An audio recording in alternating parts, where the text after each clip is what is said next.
Құрметті пайдаланушылар, әдетте жазушының ізденісі мен өмір жолы көркем шығармасында із қалдырып, ел басынан кешкен тарихи оқиғалар сайрап жатады. Ғабиден Мұстафин мұрасы осынау қағиданың дәлелі мен айғағы. Ғабиден Мұстафин жағымды кейіпкерлердің тұтас бір тізбегін жасады. Олар жарқын болашағы үшін батыл күресіп, ел жұртының арман тілегі, мүдде мақсатының орындалуына аянбай атсалысты.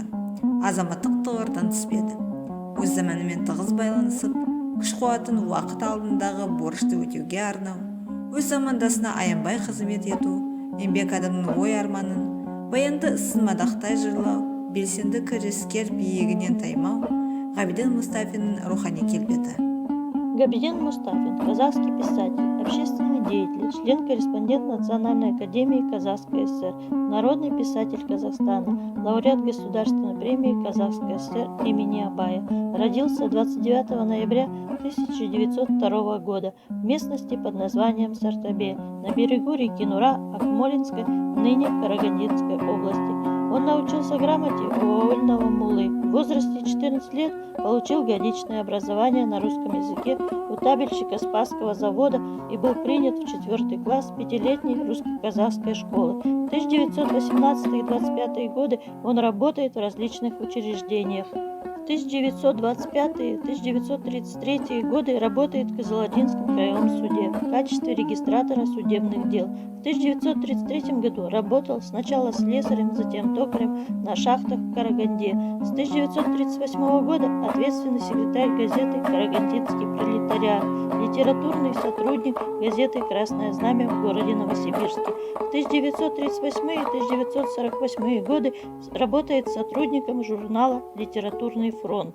Затем работает редактором этого журнала. В 1953-1957 годы председатель правления Союза писателей Казахской ССР. В 1961-1964 годы первый секретарь правления Союза писателей Казахской ССР.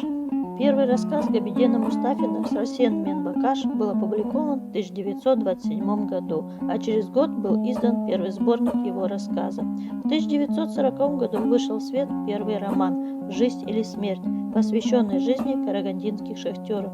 Это произведение предопределило начало большого литературного пути писателя. Написаны небольшие пьесы, свидетельства, рассказы «Пленник», «Человек, который не смеялся», «Обрушившая скала», «Караван» и другие. В последующие годы были опубликованы романы «Караганды», «Шиганак», «Миллионер», «После бури». Опубликована первая часть автобиографического романа «Очевидец». Духовная чистота, дружба и любовь, высокие нравственные идеалы характеризуют мир героев Ғабидена Мұстафина. Произведение писателя отличается яркой образностью, меткостью и изяществом выражения, широким использованием богатств родного языка. Произведения Ғабидена Мұстафина переведены на многие языки народов мира. Ғабиден Мұстафин, являясь председателем правления Союза писателей Казахстана, много сделал для развития литературы.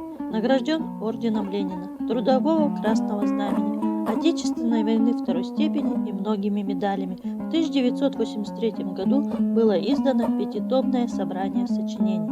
Умер 20 января 1985 года. В 1986 году его именем названа одна из улиц города Алматы, средняя школа номер 83 города Караганды, село Березники Карагандинской области. В 2001 году в городе Астана названа новая улица именем Ғабидена Мұстафина. В 2002 году его именем названа одна из улиц в городе Караганде и установлен памятник-бюст.